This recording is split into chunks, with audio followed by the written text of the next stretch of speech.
Yes. Welcome back, everyone, to another edition of the Marijuana Times Show. I'm your host, Joe Klare. It's February 2nd, 2018. Last show of the week. We're almost to the weekend. We're almost there. Just hang in there. We'll get through this. Then we'll be done. We'll be at the weekend. It'll be amazing. I find myself and many other great writers at marijuanatimes.org. You can also find every single episode of this show. I believe we're up to 65. I think it's episode 65. See all 65 episodes, all the great articles there as well, marijuanatimes.org. You can also search the Marijuana Times on YouTube and Facebook to find these videos, and search the Marijuana Times on Apple Podcasts to find the audio version of the show. For those of you on the go, just want the audio. You don't want the full package. You just want my voice and the information that it spews at you. Then check Apple Podcasts, the Marijuana Times. Search it. Today we're talking about Willies Reserve raised a bunch of money. Yes, Willie Nelson. You know who Willie Nelson is. And you've probably heard of Willies Reserve. Maybe you even tried Willies Reserve. Well, they raised a bunch of money. We'll tell you about that. Also, a marijuana scientist who was deported. Finally, the government is doing something about these marijuana scientists from other countries. I'm tired of it. Build a wall to keep out the marijuana scientists that are ruining this country. They dream of being here. No. Also, towns in Colorado that allow marijuana sales, numbers have been going up, as you can imagine. We'll talk about all of that and more. But first, of course, I'll tell you, but the proud sponsor of the Marijuana Times show is NatureSideCannabis.com. They have a line of all natural pesticide products. They're organic. Natureside products are listed on the approved for use in the cultivation of marijuana list in Colorado, Washington, and Oregon. If you're a cannabis cultivator, you don't want to put harmful chemicals on your plants. You also don't want to run afoul of various regulations that concern pesticide use in the state that you are in. You want to check out NatureSideCannabis.com. They can help you become regulatory compliant. They can help you grow safe and poison-free, and they are a proud sponsor of the Marijuana Times show. NatureSideCannabis.com. Side is spelled CIDE. Go check them out. This first story from Jason Sander at marijuanatimes.org. Willies Reserve raises $12 million for company expansion. The bulk of that $12 million investment in GCH, which is the parent company of Willies Reserve, came from New York-based firm Tuatara Capital. GCH says they plan to secure $40 million in funding total. Imagine that. Just think about that for a minute. $40 million, a cannabis company. If somebody 10 years ago told you a story like this, well, you would have thought that they were just crazy and made up some ridiculous thing that would never, ever, ever happen, especially not in such a short time frame. But here we are. The Willies Reserve brand also includes Annie's Edibles, a line of chocolates and hard candies that was founded by Willie's wife, Anna. We're on the right side of history, Willie Nelson said in a press release. People have spoken with their votes and their dollars. Now that we've proven regulating and taxing is good for individuals and businesses and states, it's pretty clear that pot is good for America. I'm glad a lot of these guys can come out of the shadows back into the sunlight. Cannabis is also creating some good opportunities for American farmers, of course, the cultivators that I was just talking about. And he's right.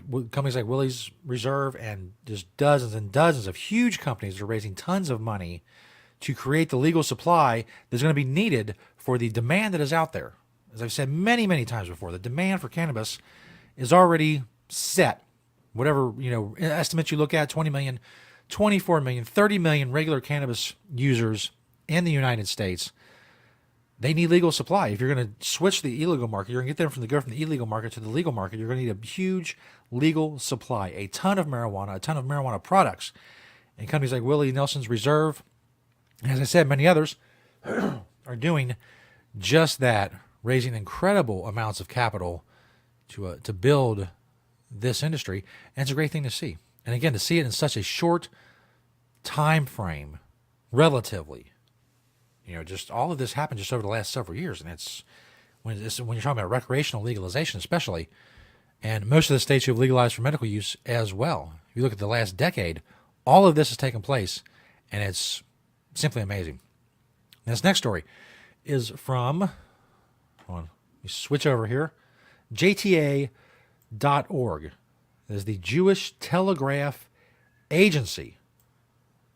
JTA.org. Nevada welcomed this Israeli marijuana scientist. U.S. immigration threw him out of the country. Again, as I alluded to earlier, finally the government is doing something about these rogue marijuana scientists. Just the other day, I was carjacked by a marijuana scientist. He took my car, he took my wallet, had my credit cards in it, my cash, everything. Because we're letting these marijuana scientists into the country willy-nilly. And they're wreaking havoc upon us. For the small percentage of you out there in internet land who don't get sarcasm, let me read you part of the story. It's a very long story. You can go check it out. All the stories I talk about are, of course, linked in the description of the video. But just give you a taste of what happened to this guy. Again, from the Jewish Telegraph Agency. He came from Israel to the U.S. for work, got married, bought a house, and expected to start a family right away. Oh, God. It's a good thing he's gone. Then U.S. immigration authorities forced Shimon Apta out of the country for being, quote, a trafficker of illicit drugs. Apta, an expert Israeli cannabis agronomist, basically, a farming scientist, I guess, was sent by his employer to consult with American companies in states where medical marijuana is legal. He was living in Las Vegas and met an American Jewish woman on J-Date. They married last year and together started becoming more religious. Both in their 30s, they are eager to start a family. But, here's where the federal government stepped in to save us all. On January 8th, U.S. immigration officials told Apta to withdraw his application for permanent residency status and leave for Israel that very day or face arrest on felony charges of illicit drug trafficking. He was given 2 hours to pack and say goodbye to his wife. Though he left voluntarily, if under pressure, obviously the pressure of facing felony charges for illicit drug trafficking, and they say later in the story, they talked to a lawyer who says it's going to be hard, even harder now, to get him back in the country because he left voluntarily. It may have been easier if he had stayed. Well, of course, if he had stayed, he'd be in jail on felony charges of illicit drug trafficking. But now that he left voluntarily, the fact that it was for illicit drug trafficking, a felony, it's going to be nearly impossible for him to ever return to his country, not his country is Israel, this country where his wife is, the woman he wanted to start a family with. Well, now she's probably going to have to, if they ever want to get married and be together, she's going to have to leave the country as well. So not only they were clearing the marijuana scientist, the wives of marijuana scientists as well. Now that I think of it, the marijuana scientist that carjacked me the other day, I think his wife was with him. So, be gone.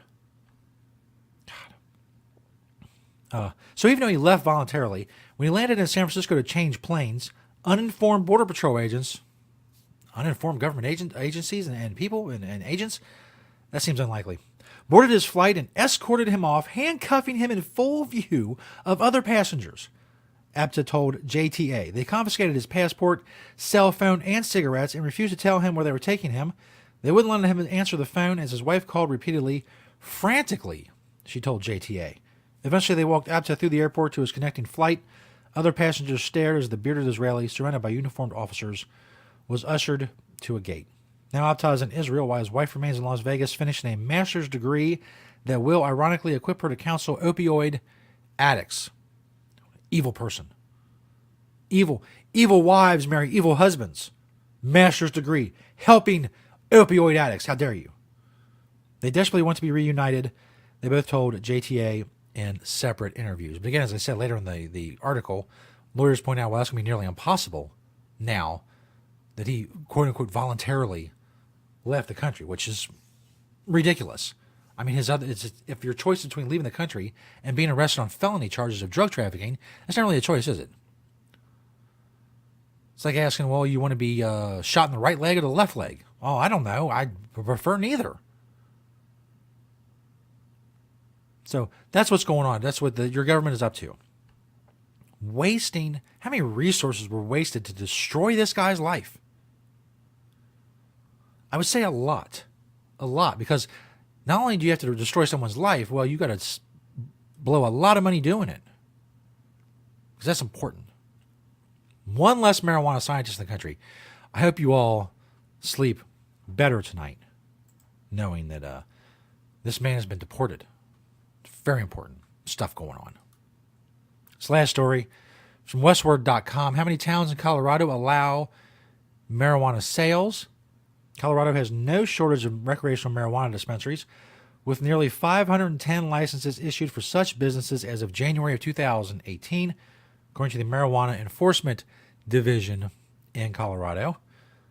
The number has risen by over 350 in the 4 years since recreational sales began on January 1st, 2014. Amendment 64, the initiative that legalized retail marijuana, allows cities to decide whether to ban or allow marijuana businesses, and if the latter, which type of business. As of January 29th, 70 towns and cities in Colorado had approved retail marijuana sales within their jurisdictions as compared to 25 in January 2014, according to a combination of the Marijuana Enforcement Division and Westward listings data. In other words, a massive uptick in recreational supply in Colorado.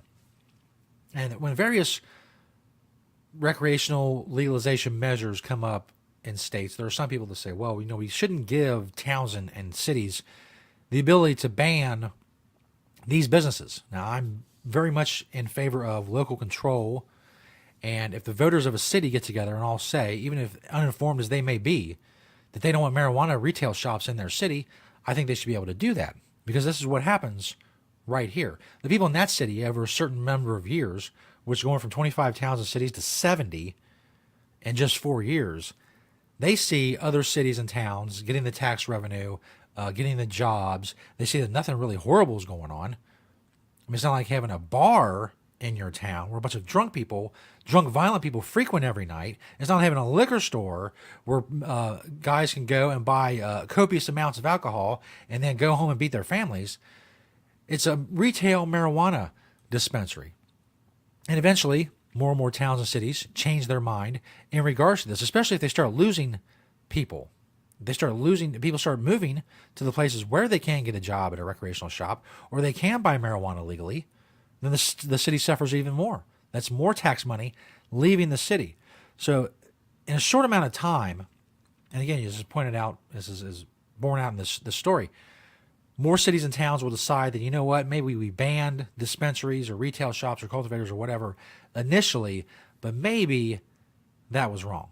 And that's going to happen. And the same thing with states. That's why when some people say, well, you really shouldn't leave it up to the states. Marijuana should be legal everywhere, and the states should have to abide by that. I don't agree with that either. I think states should decide, and whatever states that do decide not to legalize marijuana, they're going to be harmed. The people in this state are going to see that there's no problem with it. There's a lot of benefits to it. The states that don't legalize are still going to be hampered with massive marijuana black markets and all the violence and everything else that comes with that. They're going to see the tax money that they're not getting. They're going to see residents leaving and that tax money leaving. And they're going to come around to the fact that, well, maybe we should rethink this. Maybe we should legalize marijuana as well as all the states around us have, as all the towns around us and the cities around us have. And most of them will come around into that way of thinking.